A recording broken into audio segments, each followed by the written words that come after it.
Okay, so I'm not exactly sure what happened, but I was driving home about a week ago. It was late at night, it was cold, it was rainy, I couldn't really see well, and I think I might have hit something with my trailer.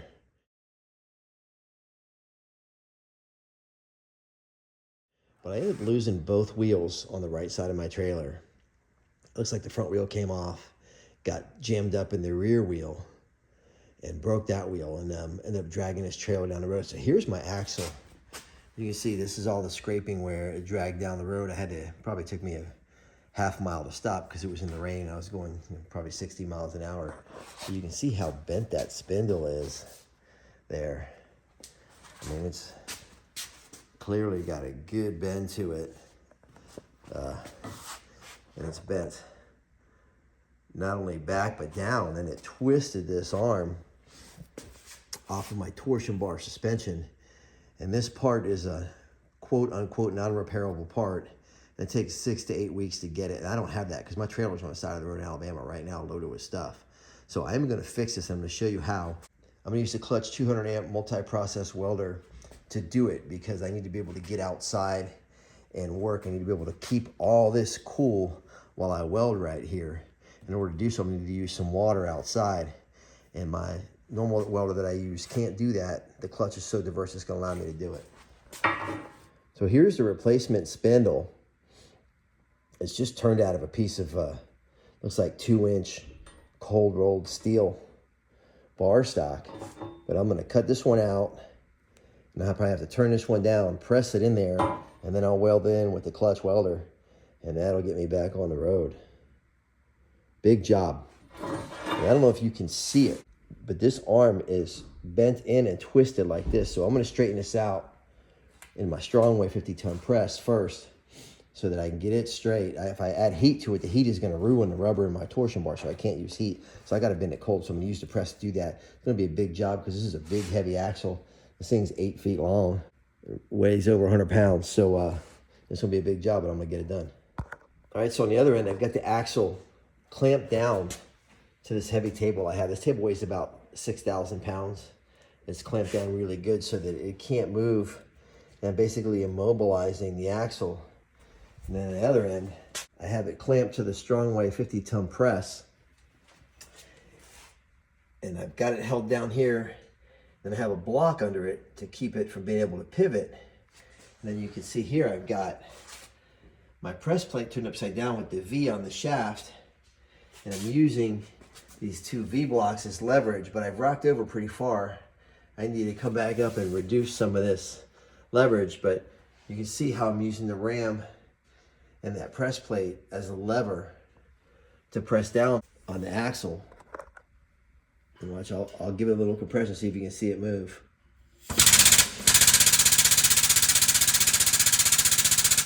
You can see it moving, but see I'm also losing my contact and my stability. And this thing's gonna shoot off pretty quick if I don't straighten that out. But I'm making progress.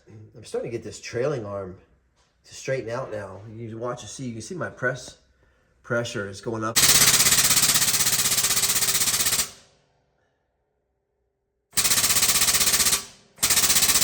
I got the trailing arm from this axle pretty straight in the Strongway 50-ton press. So now what I have to do is cut the old spindle out. There's a weld on the back side here. I'm gonna grind that weld away and knock that spindle out. And I have to machine down the other spindle that I have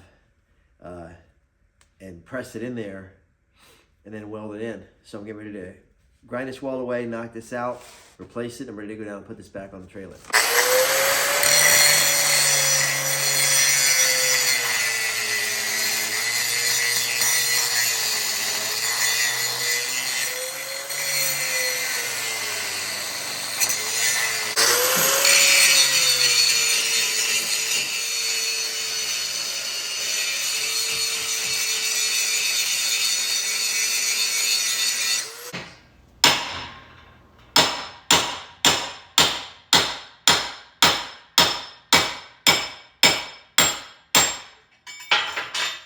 All right, so I got this spindle out, and now I got to get the new spindle in and weld it. And that's where the Klutch Tig Welder is going to come in handy. I need to be able to keep this axle cool and the rubber inside the axle cool while welding up this trailing arm.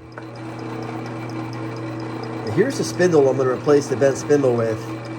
The bearings and the seal all ride to that side of the spindle. This is just a shank that mounts it to the trailer or the axle, however you want to mount it. And this actually neck down part of the shank, I've been cutting, this whole thing was this diameter. I've been cutting it down. I've taken 15 thousandths more of an inch off of it. But this small part of the shank that I'm machining now is going to be what goes in to the hole in the trailing line.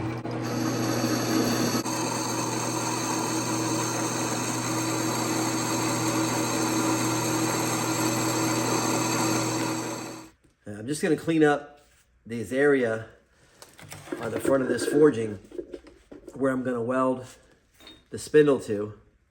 So I have a nice clean surface to weld, because you always want cleanliness, especially with a TIG weld. And I'm going to clean it up real quick, and I'm going to start putting this together and show you particularly where the Klutch TIG welder comes in handy.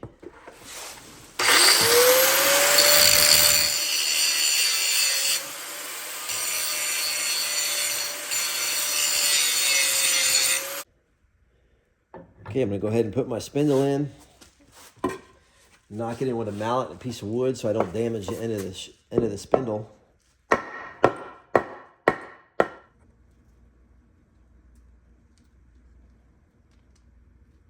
So here's the Klutch 200 amp TIG welder. What I love about this is you can weld with it 110 volt or 220 volt. This is gonna be great for me because it's super small, lightweight, air cooled, and mobile, and I can take it out on the truck.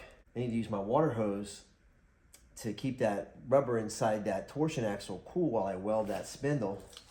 And with my welder that I've been using for years, I can't do that. So this is gonna allow me to do that.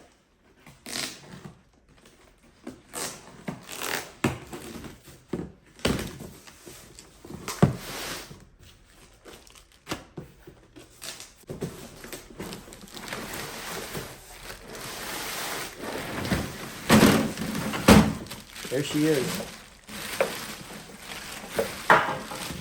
Super compact.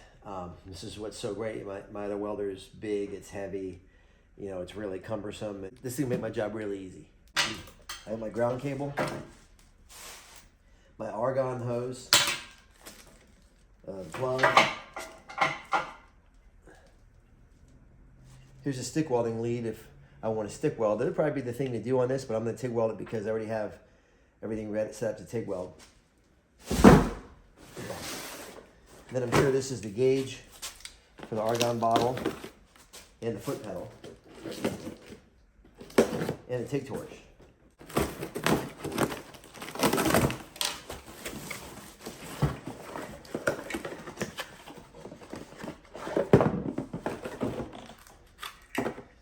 There's my gauge.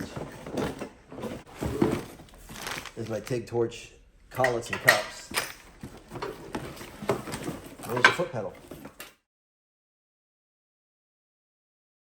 Okay, so here's the setup. You gotta plug in the torch and the gas line fitting because the argon feeds through the electric torches.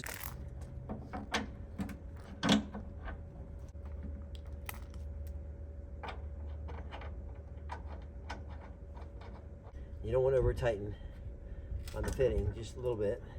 A little bit of torque is all it takes to seal it.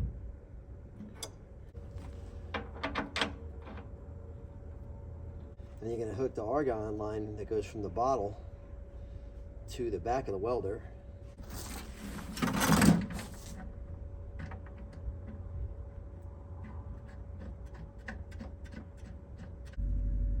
I got to plug in the foot pedal.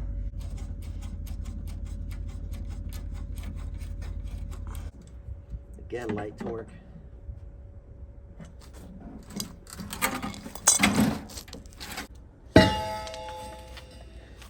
And the argon bottle is the only thing that you need to weld with this besides a welding hood and filler rod that doesn't come with the machine. So you just get it from your local welding gas supply store, pure argon. I'm gonna hook up the regulator and the line now, turn this thing on, grab some supplies and be ready to weld. You always want to clear the opening.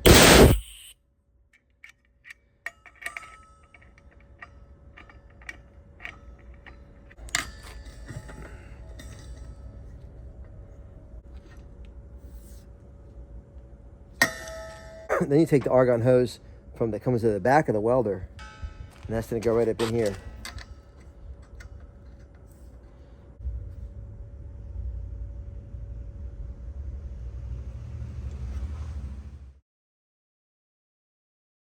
Then we're going to set up the torch. So I sharpen my tungsten and I slip it into the collet. And the collet's going to go into the holder. And that's going to go into the front of the torch, right?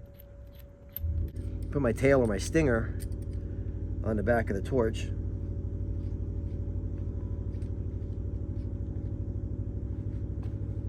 Put a cup on here.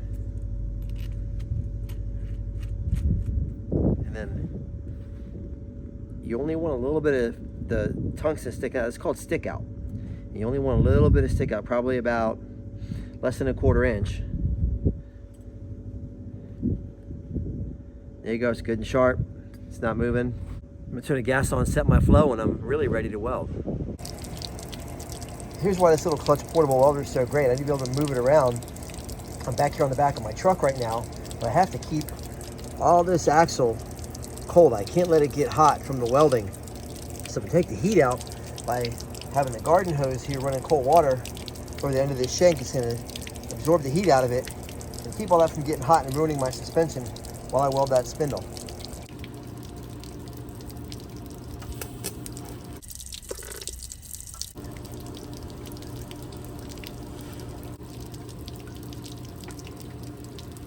Looking good so far. Stacking welds right now.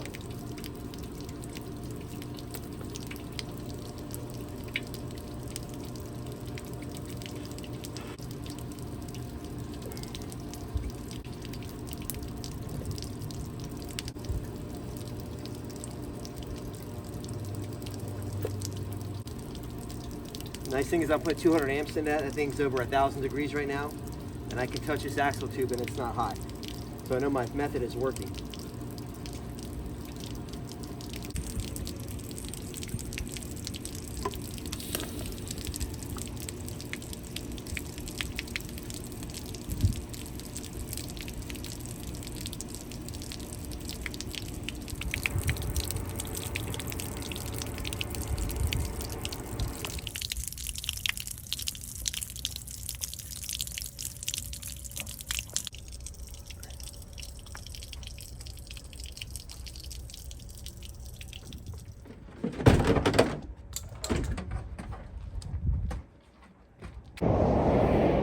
Hey, it's below freezing out here, I-65, just outside Birmingham, Alabama. But I got the axles and the wheels on the trailer. We're gonna haul this rig back to Nashville.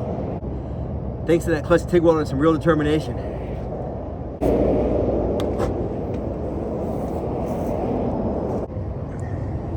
This thing has sit here for over a week. Somebody pried my lock off and tried to break in, but they couldn't get into the trailer because the chassis is flexed so bad from the way it was sitting on the blocks with the weight in it that they couldn't get in there. So I'm lucky, but they did try and get me, but I wasn't got.